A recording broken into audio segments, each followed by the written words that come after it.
Welcome to the guide to become a master with Blaziken. Blaziken, a Pokémon that is unlike any in Pokémon Unite.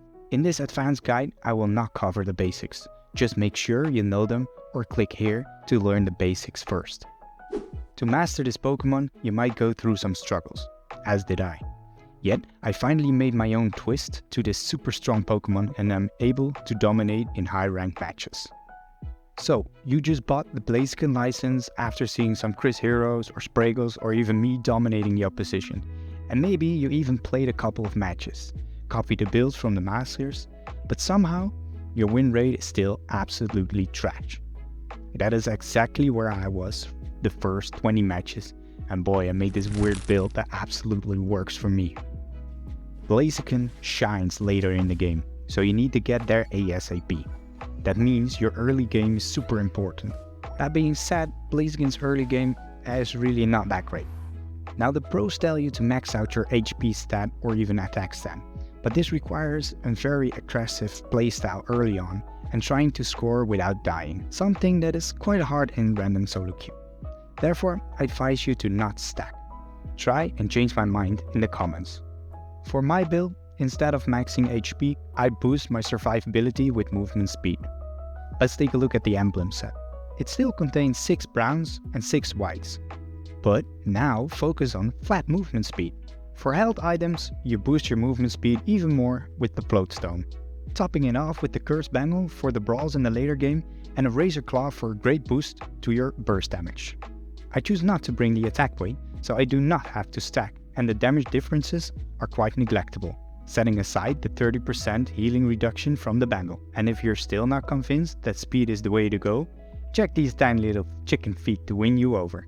Hopefully by now it became clear you do not need to stack with this build, so you can play nice and defensively, using your Ember to possibly steal some farm or just burst down the farm on your side. Save your aerial ace to either escape, deal some burst damage in a team fight, or to finish off an opponent.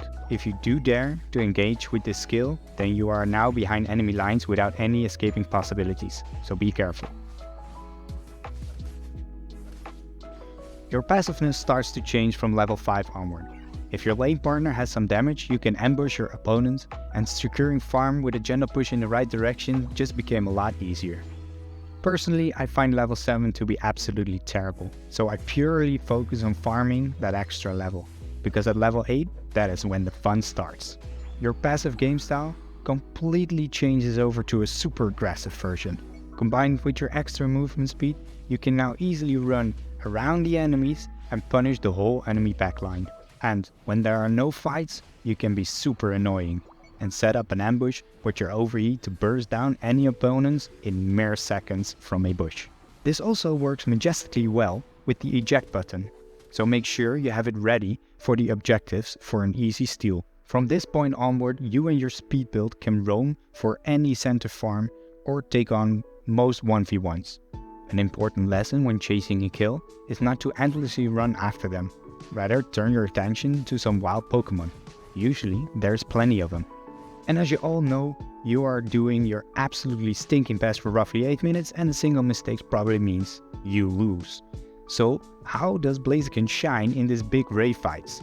Well, Blaziken can initiate, but your skill set allows you to be much faster in compared to getting out again. So most likely if you engage first, they all will just auto-focus you, burst you down before your team has time to respond to your engagement. Now, if you have the patience to wait, however, for your team to engage and jump right in just slightly after them, then quickly use everything to your disposal, then you will deal insane amounts of area attack damage to the opponents and knocking them all out. Talking about your disposal, let's take a nice and slow look to the best possible combos. Since you already have seen the ambush, we now focus on the TEAMFIGHT combos. Usually I recommend to engage with your flaming fist stance and not the kick stance. The passive of kick stance increases your damage. The ideal combo is done with a focus blast to slow them down, a couple of fire punches to position yourself, and then switch stances and finish them off with a blaze kick and the overheat combo. A quick little tip, make sure to aim your overheat away from the wall so the opponents cannot simply walk out of it. Also note, if you equip a razor claw, your in-between basic attacks are extremely important. Check out these differences.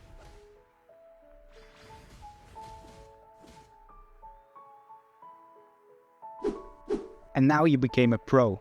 So go and try your new skills in the game. Make sure to share in the comments what you liked or what you do completely different. In the meantime, follow me throughout this game and let me talk you through some of my decisions. Have a good one and subscribe for more guides.